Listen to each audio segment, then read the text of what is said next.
ଜାଗା ବାଡ଼ିକି ସବୁ ନେଇଯାଇକି ହଇରାଣ କରୁଛନ୍ତି ଆମକୁ।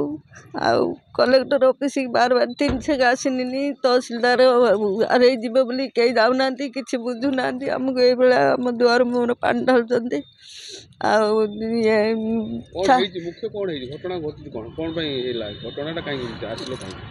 ଆସିନୁ ଏଇଭଳିଆ ହଇରାଣ କରୁଛନ୍ତି, କିଛି ନ୍ୟାୟ କୋଉଠି ପାଉନୁ। ଆଉ କଣ କରିବୁ?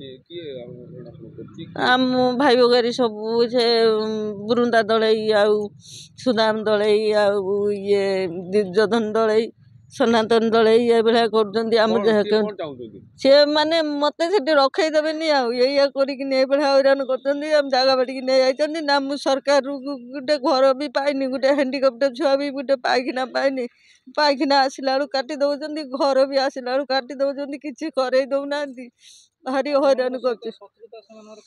ଶତ୍ରୁତା ଆମ ଯୋଉ ଘର ପୁଡ଼ି ଦିନୁ ଘରେ ପଶିଥିଲେ, ଯେମିତି କହିନୁ ସେଇଠୁ ମାରପିଟ କରିକି ସେଇ ଦିନକାର ତ ଲାଗିଛନ୍ତି। ମୋ ଘରକୁ ଭାଙ୍ଗିକି ନେଇଗଲେ, ମୋ ଘର ଦ୍ୱାର ସବୁ କହିଲା ଛଟା ସବୁ ଯାନ ଆସନ ସବୁ ନେଇଗଲେ। ମୋ ଜାଗାରେ ଜବରଦସ୍ତି ଘର କରିଦେଲେ। ମତେ ଯୋଉ ଜାଗା ଦେଇଛନ୍ତି ଅନାବା ଜାଗା କରି ଆଣିକି ଦେଇଛନ୍ତି। ମୁଁ ଯେତେ ବାର କହୁଛି ତମେ ସରକାରୀ ଅମିନ ଆଣିକି ମାପି ଦିଅ, ମୋ ଜାଗା ଯେତିକି ମତେ କାଢି ଦିଅ। କହୁଛନ୍ତି ତୋ ଘର ଭିତରକୁ ମୋ ଜାଗା ଅଛି। ରାତେ ରାତେ କାନ୍ଦିସି କାଢି ଦଉଛନ୍ତି, ମୋ ଦୁଆର ମୁହଁରେ ପାଣି ଢାଳୁଛନ୍ତି। ମୁଁ ଦୁଆରେ ବାଡ଼ ବସେଇ ଦଉଛନ୍ତି, ମତେ ରାସ୍ତା ଛାଡୁନାହାନ୍ତି। ଏଇଭଳିଆ ହଇରାଣ।